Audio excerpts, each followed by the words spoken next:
প্রিয় দর্শক মণ্ডলী, আসসালামু আলাইকুম। আমরা বাংলার কৃষি নিয়ে অনেক সময় অনেক প্রতিবেদন তৈরি করি। আসলে আমার কৃষি নিয়ে প্রতিবেদন অনেক কমই আছে।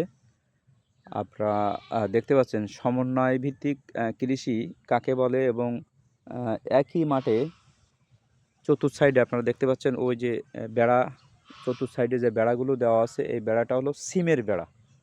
আমি একটু কাছে যেয়ে দেখানোর চেষ্টা করছি আপনাদেরকে। এই চাষি কি করছে, চতুর্থ সাইডে যে বেড়াটা দিয়েছে, এই বেড়াটা দিয়েছে হলো আপনার তারের বেড়া, তারের সাথে এই সিম চাষ করছে। আপনারা দেখতে পাবেন যে আমি জুম করে দেখানোর চেষ্টা করছি যে সিম প্রত্যেকটা সাইডে কোনো কিছুর দিয়ে না আটকিয়ে এই চাষি সমন্বয় ভিত্তিক কৃষি চাষ করেছে, যেটা আমার খুবই ইউনিক লেগেছে, এই জন্য ভিডিওটা করা। দেখেন এখানে সিম দেখতে পাচ্ছেন, উনি প্রত্যেকটা সাইডে দেখেন এই অনেক বড় একটা বাঁধাকপির ক্ষেত।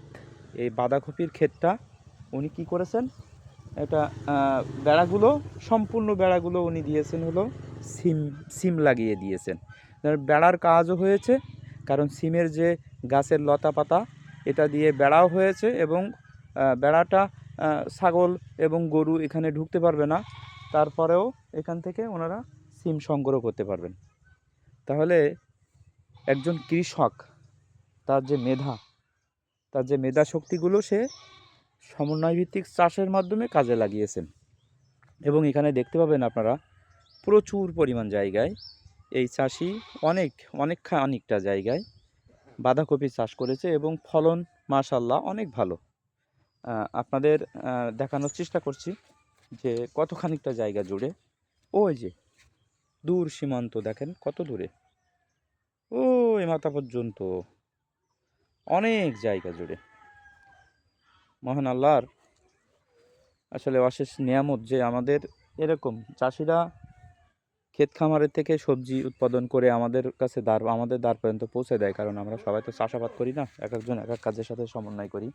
কিন্তু দেখেন বড় একটা বাঁধাকপির ক্ষেতে আমরা আপনাদের আজকে দেখানোর চেষ্টা করছি। কত সুন্দর দেখেন, অনেক ভালো লাগছে, সকালে মনটাই ভালো হয়ে গেল। মাশাল্লাহ মাশাল্লাহ, অনেক বড় ক্ষেত। এবং এর সাথে সাথে আমরা যে জিনিসটা দেখলাম, এই বেড়ার পরিবর্তে সিম গাছের যে চাষ, চতুর্থ সাইডে এরকম সিম গাছ লাগিয়েও বেড়া দেওয়া যায়। আপনারা এটা দেখতে পাবেন কত সুন্দর সুন্দর সিম হয়েছে, অনেক অনেক সিম।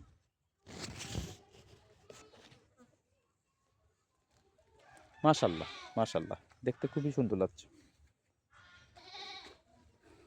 বাংলার কৃষি নিয়ে কিছু কিছু ভিডিও বানাবো মনে করছি। সবাই পাশে থাকবেন, লাইক কমেন্ট শেয়ার করবেন।